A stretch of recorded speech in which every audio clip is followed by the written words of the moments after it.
Welcome to Masters of Product Management, a show that gives you real-world techniques and cutting-edge strategies to learn, apply, and succeed in product management. Now, here's the master himself, Steven Haines. Welcome back, everyone. This is a really interesting one. So at the beginning of each of our product management workshops, we ask people to draw a picture of a product manager.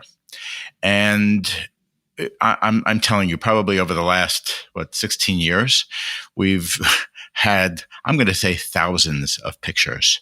And you could just imagine the juggling and the aquatic creatures and people from different departments throwing lightning bolts at a product manager who's wearing roller skates on a tightrope above a sea of sharks.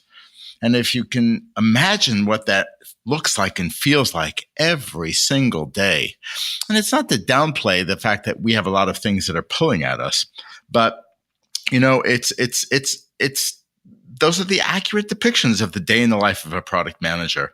And whether you're a few months on the job or you've been doing this for years, you still feel the same way. And it's because of who we are and what we do. And the other part that is interesting to me, people used to say, why do you do this? You've got all these interrupts and you're doing this and that and you're juggling and you're being pulled. And the reason I loved it is because every day was different. Every hour was different.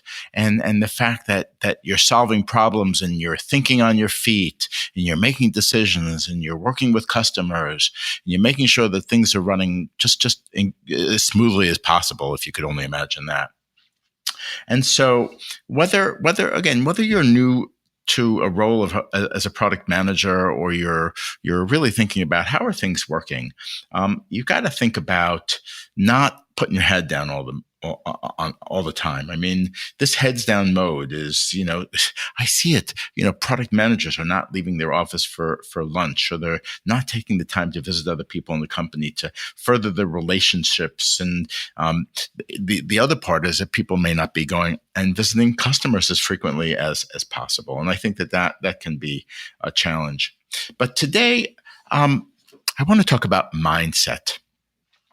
And it's the mindset of a product manager that I think is pretty darn critical. There's I think is the vice chairman of Berkshire Hathaway. His name is Charlie Munger. And one of the things that he talks about is the lattice work of skills and experiences that you develop over time. And when I think of the word lattice work, I think of like basket weaving and the interconnection of things that build for a stronger substrate, if you will. And this lattice work is the interconnected thoughts and ideas and learnings and interactions and different situations that you encounter on a day-to-day basis.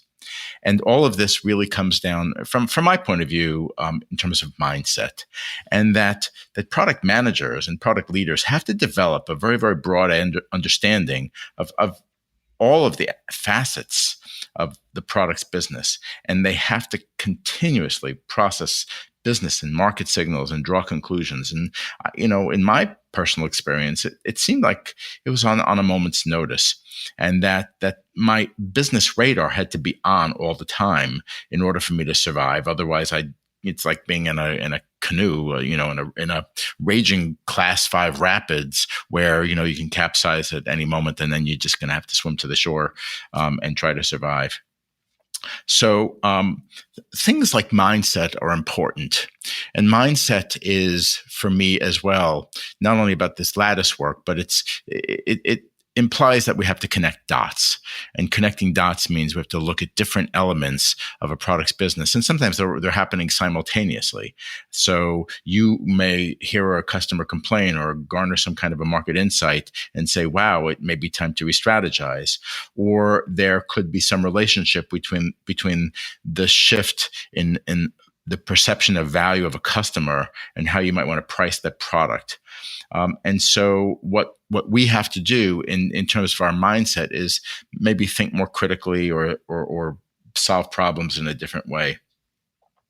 And one of the things that I studied this in school, but it's also it's these are concepts that are important for how we think. All right, because how we think and how we process is vital to what we do. And a lot of people refer to this critical thinking or strategic thinking. I wouldn't pay so much attention to the label as the mindset, because ultimately you have to think and act. Okay. A lot of people think and don't act, or think little and react a lot, if you will. And as you're interacting with different people, both inside and outside your company, you're going to see a lot of signals and hear a lot of signals and things like that. But we can't sit and pontificate all the time. I think we have to process, we have to decide, and stimulate action. And I was recently talking to an executive in an interview, and he was very clear about what he wanted out of his product managers. And he gave specific examples of how they expect a product manager, for instance, to look at market potential and matching that up with resources that are available, because resources are scarce and potential for a market can almost be endless. There was one executive also gave me a really great example about a great product manager had to deal with a situation where a competitor had cut some prices to win business. And he said the product manager's reaction was, if we capitulate and lower our price as a knee-jerk reaction, then our value proposition will be violated. And he said, this was paraphrased, he says, well, why don't we just let the competitor suffer the lower margins first? And that the result, as it was communicated to me, was that the product manager's intuition proved to be correct, because the competitor was unable to deliver or support the product at such unrealistic prices. So in this case, the product manager chose to think of the bigger picture instead of just reacting to some short-term anomaly, which could have ultimately undermined the profit potential of a great product. And so when I hear about these stories and these cases, it's a good idea for product managers, as they cultivate the mindset and improve their mindset, is to think about a product's business from a very holistic perspective. That means you're looking at the product and all of its different pieces, or where it sits in its life cycle and things like that.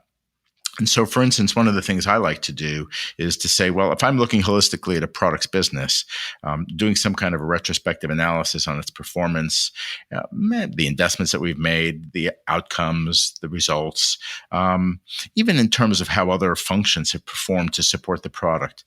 Well, like here would be an example. If you inherit a great product with features everybody liked, but your company, fails to back it up with good service, chances are, the product is not going to be as successful as you'd like it to be. So with that, there's one more piece of this mindset puzzle that I want to leave you with, and that has to do with how do we look at connecting our dots and solving problems? Because again, we're processing so much information that you have lots of alternatives and lots of opportunities. So in terms of I guess it's like digestion, right? You have to digest a lot of stuff. It's a continuous, very dynamic array of information, and you have to just make sense out of it. And so what the kinds of things that I would leave you with in this regard is, you've got to just look at each situation through a series of lenses, because very often there's more than one way to solve a problem. One of the things I like to do is, just think about things myself and take some notes, but then talk to other people about it. And it's almost like getting some external therapy, or therapy from people inside of your company, because that may give you some ways to develop some perspectives on that. And in doing so, you're saying, well, why did something happen? So if you have, a product with performance or some kind of a defect, why does that keep happening? What's going on with that? What's going on with the customer's world? I know that there are some apps I use that, continuously drive me crazy. As a matter of fact, it's interesting. I was just on ordering groceries on a website this morning, and I kept on putting in a promotional code. I was prompted to do that. So somebody said, well, it must have been a product manager somewhere who said, well, we'll give this person, 25% off of their order if they order before the end of today. But every time I entered the ordering code, I was coming up with a dead end. And I would hope that people would be looking at a dashboard and say, gee, I wonder how my big promotion was going with a big deadline today.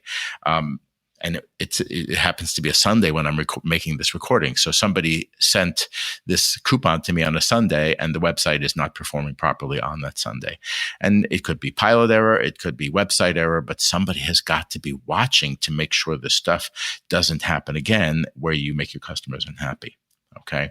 And so one of the things that you could do, let's just take this aside. How much was that tested? Was it tested? Was it validated? Did they run experiments with internal customers, who could be users themselves? And so, again, as I continue my thought process in this, you can hear that there's cause and effect and connecting dots and really trying to figure out what it is that's going on.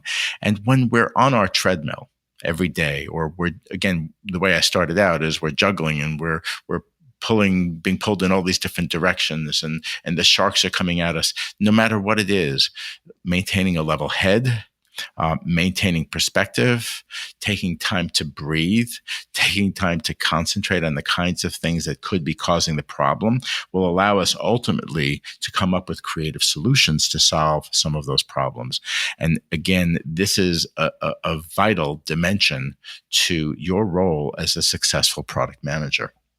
So those are my thoughts for today.